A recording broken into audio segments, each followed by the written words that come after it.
الرجيم بسم الله الرحمن الرحيم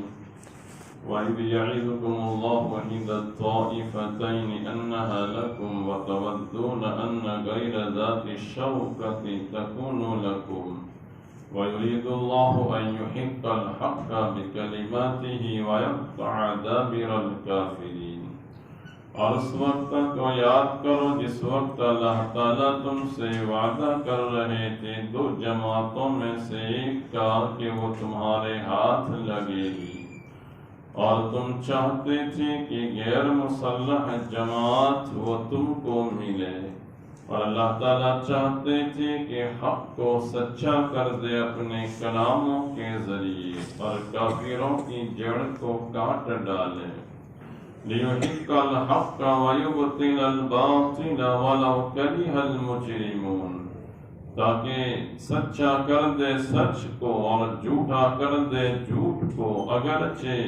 گنہگار لوگ ناراض ہو ناپسند کرے۔ اِذْ تَسْتَغِيثُونَ رَبَّكُمْ فَاسْتَجَابَ لَكُمْ أَنِّي مُمِدُّكُمْ بِأَلْفٍ مِّنَ الْمَلَائِكَةِ مُرْدِفِينَ۔ اس وقت کو یاد کرو جب تم اپنے رب سے فریاد کر رہے تھے تو اس نے تمہاری فریاد کو سن لیا کہ میں تمہاری مدد کرنے والا ہوں 1000 فرشتوں سے جو لگاتار آنے والے ہیں۔ وَمَا جَعَلَهُ اللَّهُ إِلَّا بُشْرَىٰ وَلِتَطْمَئِنَّ بِهِ قُلُوبُكُمْ،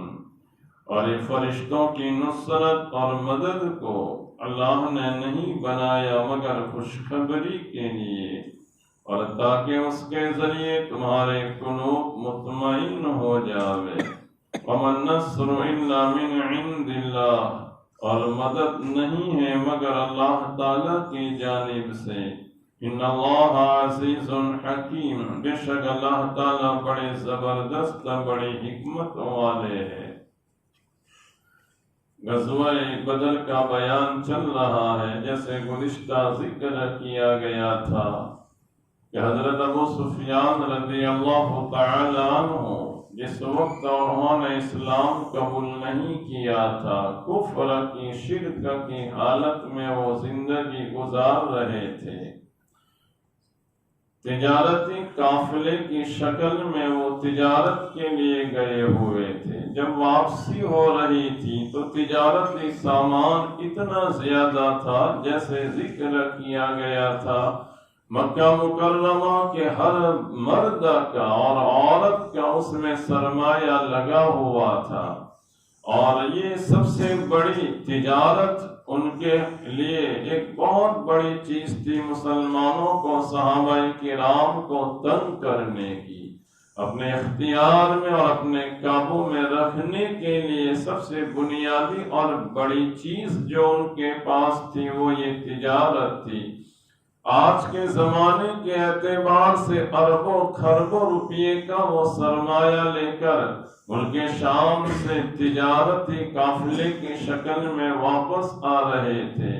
حضرت نبی کریم صلی اللہ علیہ وسلم کو یہ علم ہوا تو آپ نے ان کی کمر توڑنے کے لیے کہ اسی تجارتی بنیاد پر وہ ہمیں پسپا کرتے ہیں اور ہمارے اوپر حملہ کرتے ہیں، ہمیں تنگ کرتے ہیں، چلو اس تجارتی قافلے پر حملہ کر کے اس پر قابو پا لے۔ حضرات صحابہ کرام رضوان اللہ تعالی علیہم اجمعین میں آپ نے اعلان فرمایا کہ ہمیں چلنا ہے اور ابو سفیان کے قافلے پر ہمیں قابو پانا ہے۔ اب اعلان ہوا تو سواریاں وغیرہ کا اتنا انتظام نہیں تھا، اسباب کا اتنا انتظام نہیں تھا۔ بعض حضرات نے فرمایا کہ ہماری سواریاں دیہات میں ہیں، لیکن آپ نے اس سے بھی منع فرمایا کہ ابھی جو موجود ہے اسی حالت میں ہمیں نکلنا ہے۔ روانہ ہو رہے ہیں، صرف 70 یعنی 70 اونٹ ہوتے ہیں، 2 گھوڑے ہوتے ہیں، ایسی بے سر و سامانی کی حالت میں مقصد جنگ کرنے کا اور لڑائی کا نہیں تھا، مقصد صرف اتنا تھا کہ جس تجارت کی بنیاد پر وہ ہمیں تنگ کر رہے ہیں وہ تجارتی قافلے پر قابو پا لے، ان کے مال اور ساز و سامان کو ہم حاصل کر لیں۔ اس لیے جنگ کے ارادے کے بغیر نکلے تھے۔ ادھر ان کو ابو سفیان کو معلوم ہوا تو زمزم بن عمرو نام کے ایک مستعد اور ہوشیار آدمی کو بڑی اجرت دے کر مکہ مکرمہ کی طرف روانہ کیا کہ جاؤ تو مکہ مکرمہ سے مزید کمک لے آؤ، شہسواروں کو لے آؤ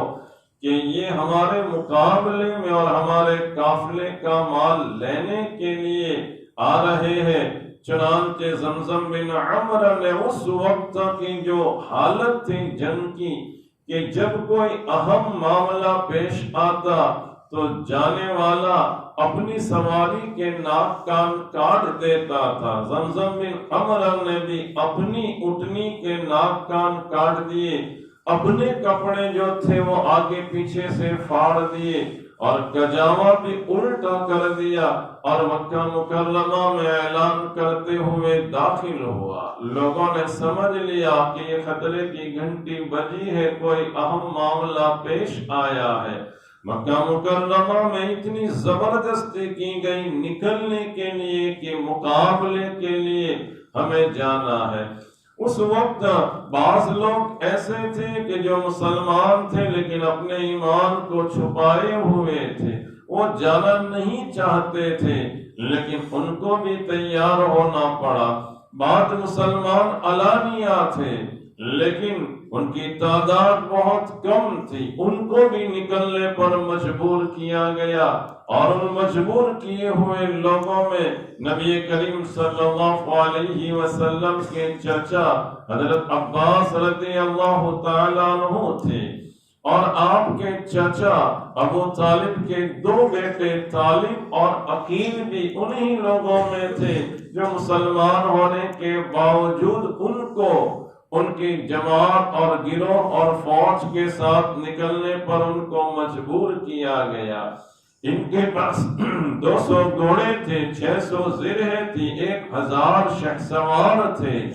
جو جنگی تدبیروں سے واقف تھے۔ یہ بڑی جماعت جب چلنے لگی، ابو جہل اس کا امیر تھا، اس قافلے کا امیر تو ابو سفیان، اور اس قافلے کا جو مسلح تھا ہتھیاروں سے اور اسباب سے جو لیس تھا اس کا امیر ذمہ دار ابو جہل تھا۔ اور یہ نکلنے لگا، تھوڑے تھوڑے فاصلے پر 10-10 اونٹوں کو ذبح کر کے قافلے والوں کی وہ میزبانی کرتا اور ان کو کھلاتا پلاتا تھا۔ نبی کریم صلی اللہ علیہ وسلم کو جب علم ہوا کہ ہمارا ارادہ تو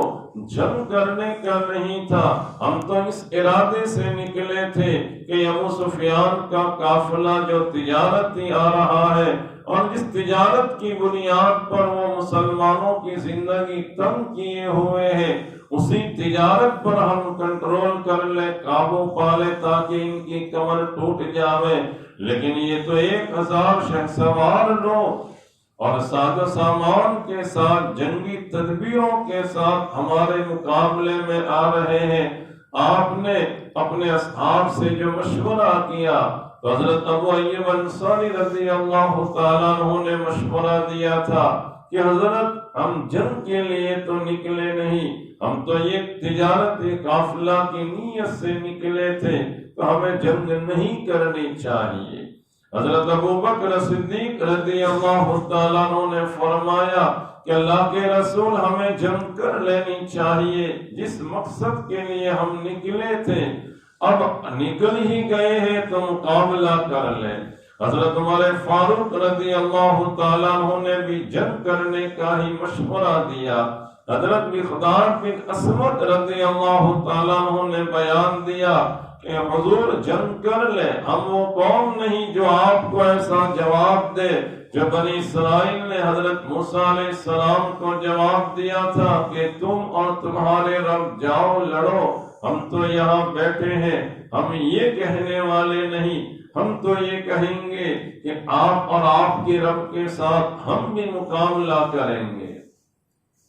انصار میں سے کسی کا جواب نہیں مل رہا تھا، آپ نے مجمع کو جمع کیا اور پھر تشکیل اور کی اور ترغیب دی اور انصار کا جواب سننا چاہا۔ حضرت سعد بن معاذ رضی اللہ تعالیٰ عنہ انصاری کھڑے ہوتے ہیں اور آپ سے فرماتے ہیں کہ اللہ کے رسول،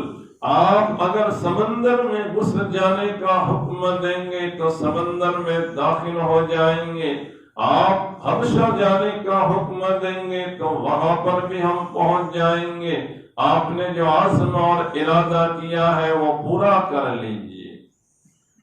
اب جو جماعت جیسے حضرت ابو ایوب انصاری رضی اللہ تعالیٰ عنہ وغیرہ یہ چاہتے تھے کہ ہمیں جنگ نہیں کرنی چاہیے، وہی جو قافلہ ہے غیر مسلح یعنی ابو سفیان کا ان کی نیت سے نکلے تھے، لیکن دوسرے حضرات کے جذبات کو دیکھا تو نبی کریم صلی اللہ علیہ وسلم نے فیصلہ کر لیا مقابلہ کرنے کا، جنگ کرنے کا۔ وہ منظر کو اللہ تعالیٰ بیان فرما رہے ہیں کہ وَإِذْ يَعِدُكُمُ اللَّهُ إِحْدَى الطَّائِفَتَيْنِ أَنَّهَا لَكُمْ، اس وقت کو یاد کرو جس وقت اللہ تعالیٰ تم سے وعدہ کر رہے تھے کہ یہ دو جماعتوں میں سے ایک جماعت تمہارے ہاتھ میں لگے گی۔ اللہ نے صحابہ کرام کو یقین دلایا کہ یہ دو قافلے ہیں، دو جماعتیں ہیں، ایک مسلح ہے دوسری غیر مسلح ہے۔ غیر مسلح جماعت ابو سفیان کی تھی اور مسلح قافلہ یہ ابو جہل کی قیادت میں تھا۔ اللہ نے مبہم طور پر پوشیدہ طور پر فرمایا کہ ان دو جماعتوں میں سے ایک پر تمہارا قابو ہو جائے گا، تمہارا کنٹرول ہو جائے گا، لیکن کون سی جماعت یہ اللہ تعالیٰ نے متعین طور پر نہیں بتایا۔ جو جماعت غیر مسلح تھی یعنی ابو سفیان کی، اس کو عربی میں عیر کہتے ہیں، اور جو قافلہ جو جماعت جس کی قیادت ابو جہل کر رہا تھا جو مسلح تھی، اس کو عربی میں نفیر کہتے ہیں۔ نفیر تمہارے ہاتھ لگے گی یا تو عیر ہتھیار والی یا بغیر ہتھیار کی۔ یہ اللہ تعالیٰ نے مبہم طور پر یہ بات بتائی، وَتَوَدُّونَ أَنَّ غَيْرَ ذَاتِ الشَّوْكَةِ تَكُونُ لَكُمْ، اور تم یہ چاہتے تھے کہ جو غیر مسلح ہے وہ تمہارے لیے ہو جاوے، یعنی تم میں سے بعض لوگوں کے دل میں تو یہ خیال تھا کہ ابو سفیان کا جو قافلہ ہے وہ غیر مسلح ہے، وہ ہمارے ہاتھ میں آ جاوے تاکہ ہمیں مقابلہ نہ کرنا پڑے اور آسانی کے ساتھ ہم قابو پا سکیں۔ اللہ کا منشا الگ تھا۔ صحابہ کرام رضوان اللہ تعالی علیہم اجمعین میں سے بعض حضرات جو ہے وہ ابو سفیان کے قافلے کو پانے کی تمنا کر رہے تھے، اور اللہ تعالیٰ نے مبہم طور پر پوشیدہ طور پر بتایا تھا کہ دو میں سے ایک جماعت تم کو ملے گی، لیکن اکابر صحابہ جیسے حضرت شیخین رضی اللہ تعالیٰ عنہما، حضرت مقداد بن اسود وغیرہ، سعد بن معاذ وغیرہ نے کچھ اشارات سے یہ سمجھ لیا تھا کہ اللہ تعالیٰ کا منشا غیر مسلح جماعت سے مقابلے کا نہیں بلکہ مسلح جماعت کا ہے، یعنی ابو جہل سے بھیڑنے کا، مقابلہ کرنے کا۔ اس لیے انہوں نے تو اپنے عزائم اور ارادے ظاہر کیے تھے کہ ہمیں مقابلہ کر لینا چاہیے۔ وَيُرِيدُ اللَّهُ أَن يُحِقَّ الْحَقَّ بِكَلِمَاتِهِ، بعض حضرات یہ چاہتے تھے کہ یہ مال ہمارے پاس آ جائے گا اور اس کی وجہ سے ان کی کمر ٹوٹ جائے گی، لیکن اللہ کی حکمت، اللہ کی مصلحت کچھ اور تھی۔ اللہ کی حکمت اور مصلحت میں یہ تھا کہ ابو سفیان کے قافلے پر اگر تم نے قابو پا لیا، مال مل جائے گا، دولت مل جائے گی، اس کا فائدہ عارضی ہوگا، وقتی ہوگا، تھوڑی مدت کے لیے، مال کہاں تک چلے گا؟ اس لیے تم جو سوچ رہے ہو کہ کچھ فائدہ ہمیں مال کا ہو جاوے، یاد رکھو یہ وقتی اور عارضی اور تھوڑی مدت کا ہے۔ اور اللہ تعالیٰ یہ چاہتے تھے کہ ابو جہل کی جماعت کو پسپا کر کے اور اس کی کمر کو توڑ کر کے ہمیشہ ہمیش کے لیے کفر کی کمر کو توڑ دے، مال لے کر کے نہیں بلکہ ان کی جانوں پر حملہ کر کے، تاکہ مستقبل میں یہ ہمارے سامنے کھڑے نہ ہو سکے۔ اور آگے جیسے ذکر کیا جائے گا کہ اللہ تعالیٰ یہ چاہتے تھے کہ ان کو ختم کرے، چنانچہ ابو جہل بھی غزوہ بدر میں ہلاک ہوا، ایک نہیں 70 سردار مارے گئے اور 70 قید کیے گئے۔ یہ اللہ تعالیٰ نے ان کی کمر اس طرح توڑی۔ اللہ چاہتے تھے کہ ان کا حوصلہ جو ابھی بہت ابھرا ہوا ہے اور بہت بلند ہے، ایسا ان کا مقابلہ کیا جاوے کہ ان کا حوصلہ بالکل پست ہو جاوے، وہ دوبارہ ابھرنے نہ پاوے۔ وَيُرِيدُ اللَّهُ أَن يُحِقَّ الْحَقَّ بِكَلِمَاتِهِ، اللہ چاہتے ہیں کہ حق کو ثابت کرے، سچا کر دے اپنے کلاموں سے۔ وَيَقْطَعَ دَابِرَ الْكَافِرِينَ، اور کاٹ ڈالے کافروں کی جڑ کو، دشمنوں کی جڑ کو ختم کر دے۔ لِيُحِقَّ الْحَقَّ وَيُبْطِلَ الْبَاطِلَ، تاکہ حق کو، اسلام کو سچا کر دکھاوے اور باطل کو جھوٹا کر دکھاوے، کفر اور شرک کو۔ ظاہری اسباب کتنے بھی ہیں، تم یہ مت سمجھو کہ ساد و سامان میں اور اسباب میں وہ ہم سے آگے بڑھے ہوئے ہیں۔ ان کے پاس سواریاں زیادہ ہیں، ان کے پاس ہتھیار زیادہ ہیں، ان کے پاس ابھارنے کے لیے گانے والی باندیاں موجود ہیں، لیکن ہم یہ چاہتے ہیں کہ تمہاری بے سر و سامانی اور اسباب سے قلت اور تمہاری کمزوری کے باوجود ہم تم کو غلبہ دیں اور باطل کو ختم کریں۔ وَلَوْ كَرِهَ الْمُجْرِمُونَ، اگرچہ یہ جرم کرنے والے یعنی کافر مشرک اس کو برا سمجھے۔ قرآن نے ایک دوسری جگہ پر بیان کیا، هُوَ الَّذِي أَرْسَلَ رَسُولَهُ بِالْهُدَى وَدِينِ الْحَقِّ،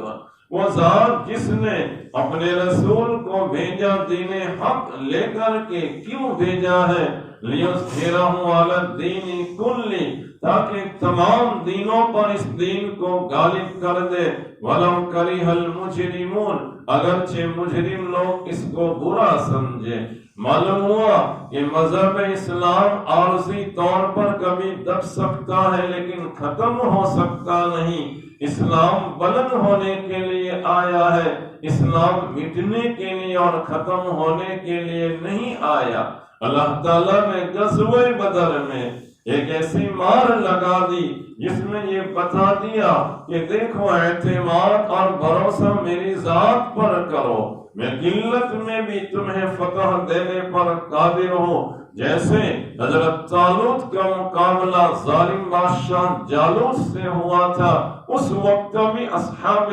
طالوت کی تعداد 313 تھی، اور اصحاب طالوت نے یہ جملہ ارشاد فرمایا تھا، کم من فئۃ قلیلۃ غلبت فئۃ کثیرۃ باذن اللہ۔ بہت سی تھوڑی جماعتیں ہوتی ہیں لیکن بڑی تعداد والی جماعتوں پر وہ غالب آ جاتی ہیں۔ یہ حضرات بھی 313 تھے۔ اللہ نے بتایا کہ تمہارے لیے اسباب اختیار کرنا ہے اور فتح دینا، کامیابی دینا، یہ میرے اختیار میں ہے۔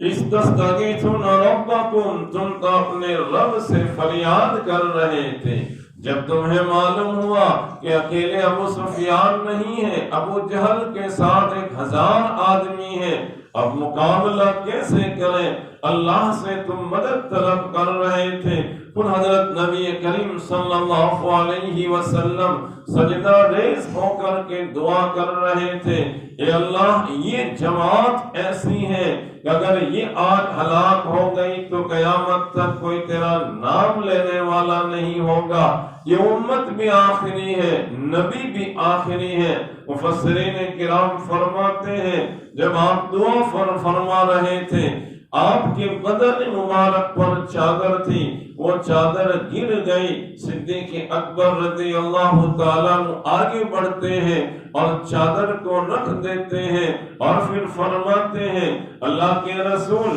اللہ تعالیٰ ضرور کامیابی دے کر کے رہے گا، ہمیں کامیاب اور کامران بنائے گا۔ صحابہ کرام آپ کی دعا کے اوپر آمین کہہ رہے تھے۔ فَاسْتَجَابَ لَكُمْ، تم دعا مانگ رہے تھے، ہم بے سر و سامانی میں ہیں، اسباب سے ہم کمزور ہیں، اللہ نے تمہاری دعا قبول کر لی۔ انی ممدکم بِأَلْفٍ مِّنَ الْمَلَائِکَةِ مُرْدِفِينَ، تم نے جب ارادہ ہی ابھی تو کیا ہے اور یہ ارادہ کر لیا کہ ہمیں مقابلہ کرنا ہے، تو اللہ نے وعدہ دیا کہ 1000 فرشتوں کے ذریعے میں تمہاری مدد کروں گا، اور 1000 فرشتے بھی مردفین یعنی لگاتار آنے والے، قطار در قطار آنے والے، 1000 فرشتوں کے ذریعے میں تمہاری مدد کروں گا۔ اب فرشتوں کی قوت اور طاقت تو اتنی زیادہ ہے کہ حضرت لوط علیہ السلام کی قوم نے جو جرم کیا تھا، گناہ کیا تھا، اور جب ان کی ہلاک کرنے کی باری آئی، اللہ تعالیٰ نے جبرائیل امین کو فرمایا کہ جاؤ یہ قوم لوط کو ہلاک کرنا ہے، اس بستی کو۔ تو اکیلے جبرائیل نے اپنے ایک پر کے ذریعے پوری بستی کو اٹھا کر کے تہوں بالا کر دیا۔ جبرائیل کے ایک پر میں اتنی طاقت ہے کہ پوری بستی کو ہلاک کر دے، تو یہ 1000 اور اتنی تعداد کے ہلاک کرنے کے لیے 1000 فرشتوں کے اتارنے کی کیا ضرورت تھی؟ فرشتوں کی طاقت تو ہے ہی،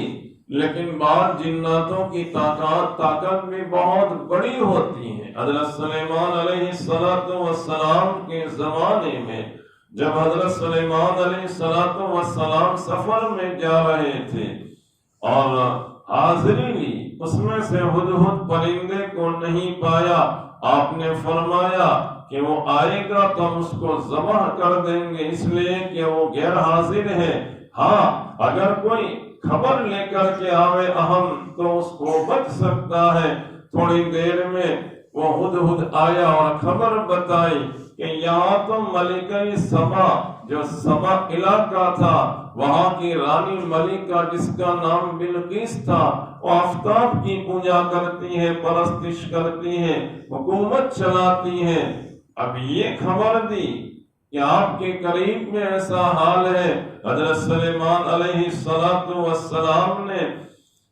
اس کے پاس خبر بھیجی کہ تم اطاعت کرتے ہوئے آ جاؤ، اللہ کے کلمے کو تم پڑھ لو۔ ملکہ سبا بلقیس نے حضرت سلیمان علیہ السلام کے امتحان اور آزمائش کے لیے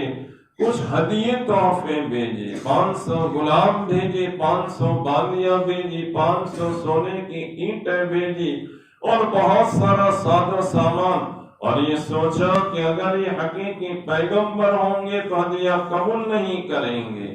اور پیغمبر نہیں ہوں گے تو قبول کر لیں گے۔ ہدیہ تحفہ لے کر کے وہ آئے، حضرت نے فرمایا کہ تم جو لے کر کے آئے ہو اپنے ہدیے سے تم ہی خوش رہو، اس سے زیادہ دے کر کے ان کو رخصت کیا اور کہا کہ ہماری اطاعت کرتے ہوئے، کلمہ پڑھتے ہوئے وہ اطاعت قبول کر لے، تابعداری کر لے۔ اب ملکہ سبا اپنے محل میں جو کتنے کمروں میں محفوظ تھا وہ نکلی، بڑے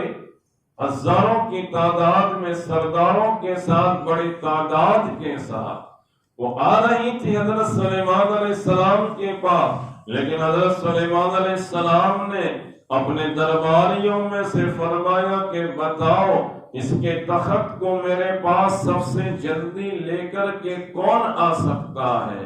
ایک جنات عفریت جس کا نام تھا، قال عفریت من الجن انا آتیک بہ قبل ان تقوم من مقامک، حضرت میں اتنی دیر میں لے کر کے آؤں گا کہ آپ کی جو قضا کی مجلس ہے وہ صبح سے لے کر دوپہر تک چلتی تھی، فیصلے کی مجلس ختم نہیں ہوگی اس سے پہلے میں اس کے تخت کو آپ کے سامنے حاضر کر دوں گا، یعنی اتنے دور سے اٹھا کر کے یہاں رکھ دوں گا، صبح سے لے کر دوپہر کی مجلس ختم ہو اس سے پہلے۔ اس سے اندازہ لگا سکتے ہیں کہ کتنی طاقت ہوگی۔ حضرت نے فرمایا کہ اور جلدی ایک اور کھڑے ہوئے جن کو اللہ تعالیٰ نے اسم اعظم دیا تھا، قال الذی عنده علم من الکتاب انا آتیک بہ قبل ان یرتد الیک طرفک، یہ جواب دیا کہ حضرت اتنا جلدی میں لے آؤں گا کہ آپ کی پلک جھپکنے سے پہلے، پلک جھپکنے میں کتنی دیر لگتی ہے، میں اتنی دیر میں اس کے تخت کو میں حاضر کر دوں گا۔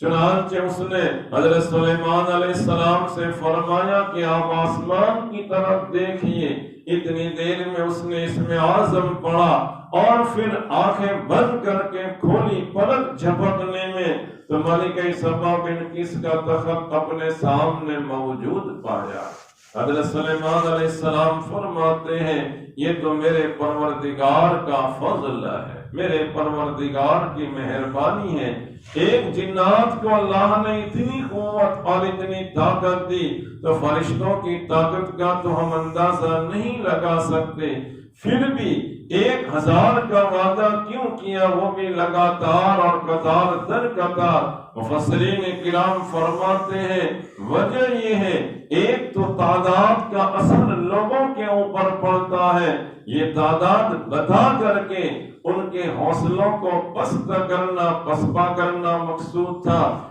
کہ یہ صرف 313 نہیں، یہ بڑی فوج کو اور بڑی جماعت کو تم دیکھ لو۔ صحابہ کرام سے منقول ہے کہ بعض حضرات نے اپنی آنکھوں سے ان فرشتوں کا دیدار کیا۔ سورہ آل عمران میں یہ بتایا گیا کہ ہم تمہاری مدد کریں گے 3000 کے ذریعے، اور اسی سورہ آل عمران میں 5000 کا وعدہ کیا گیا، اس صورت میں 1000 کا وعدہ کیا گیا۔ مفسرین کرام فرماتے ہیں کہ یہ اس وقت کی بات ہے جب انہوں نے ارادہ کیا کہ ہمیں مقابلہ کرنا ہے تو 1000 کی فوج فرشتوں کی تمہارے ساتھ ہوگی، اور پھر یہ وعدہ کیا کہ اگر وہ تمہارے اوپر یکبار کی اور تمہارے مقابلے میں وہ 1000 آ رہے ہیں تو 3000 ہم تمہارے لیے اور تیار کر رہے ہیں، اور یکبار کی اگر وہ اچانک حملہ کر دیں گے تو 5000 کی فوج ہم تمہارے لیے بھیج دیں گے فرشتوں کی۔ مفسرین کرام فرماتے ہیں کہ بدر کے موقع پر سفید امامہ پہنے ہوئے فرشتے آئے تھے، اور حنین کے موقع پر سرخ امامہ پگڑی پہنے ہوئے فرشتے نصرت میں آئے تھے۔ ان فرشتوں نے مقابلہ کیا کہ نہیں کیا، اس میں 2 رائے ہیں۔ اب دوسری بات یہ کہ یہ فرشتے جو آئے تھے 3000 کا جو ذکر ہے، بعض حضرات فرماتے ہیں کہ 1000 کے علاوہ دوسرے 3000، اور بعض حضرات فرماتے ہیں کہ 1000 کے ساتھ 2000 کل ملا کر کے یہ 3000، 1000 آئے دوسرے 2000 بھی آئے، لیکن 5000 بھیجنے کا جو وعدہ تھا وہ یہ تھا کہ وہ اچانک حملہ کرے، لیکن یہ نوبت نہیں آئی۔ اس سے پہلے اللہ تعالیٰ نے مسلمانوں کو فتح اور جیت عطا فرمائی، اس کو بیان فرما رہے ہیں وَمَا جَعَلَهُ اللَّهُ إِلَّا بُشْرًا وَلِتَطْمَئِنَّ بِهِ قُلُوبُكُمْ، یہ اللہ نے فرشتوں کی نصرت کا جو وعدہ کیا، یہ کیوں وعدہ کیا؟ بشارت دینے کے لیے، خوشخبری دینے کے لیے، تاکہ تمہارے دل مطمئن ہو جاوے۔ وَمَا النَّصْرُ إِلَّا مِنْ عِنْدِ اللَّهِ، نصرت جو ہوتی ہے وہ اللہ تعالیٰ کی جانب سے، کبھی تعداد زیادہ ہوتی ہے لیکن اللہ کی نصرت مدد نہ ہو تو فتح اور کامیابی حاصل نہیں ہو سکتی، اور کبھی تعداد کم ہو سکتی ہے لیکن اللہ کی نصرت اور اللہ کی مدد کی وجہ سے کامیابی حاصل ہو جاتی ہے۔ ان اللہ عزیز حکیم، اللہ تعالیٰ بڑے زبردست ہے اور بڑی حکمت والے ہیں۔ وہ خوب جانتے ہیں کہ تم بے سر و سامانی کے حالت میں نکلے تھے، لیکن تمہارا مقابلہ کیوں کرانا تھا؟ تمہارا مقابلہ کفر کی کمر کو توڑنے کے لیے کرانا تھا، مال اور دولت اور اسباب حاصل کرنے کے لیے نہیں۔ اور مزید صحابہ کرام رضوان اللہ تعالی علیہم اجمعین کے حالات ذکر کیے جائیں گے۔ جب وہ تھک کر کے چور ہو جاتے تھے، اللہ تعالیٰ ان کو نیند ایسے عطا فرماتے تھے کہ تھوڑی دیر میں ان کو سکون مل جاتا تھا۔ تو اس باقی تفصیل کو انشاءاللہ آئندہ ذکر کیا جائے گا۔ وآخر دعوانا ان الحمد للہ رب العالمین۔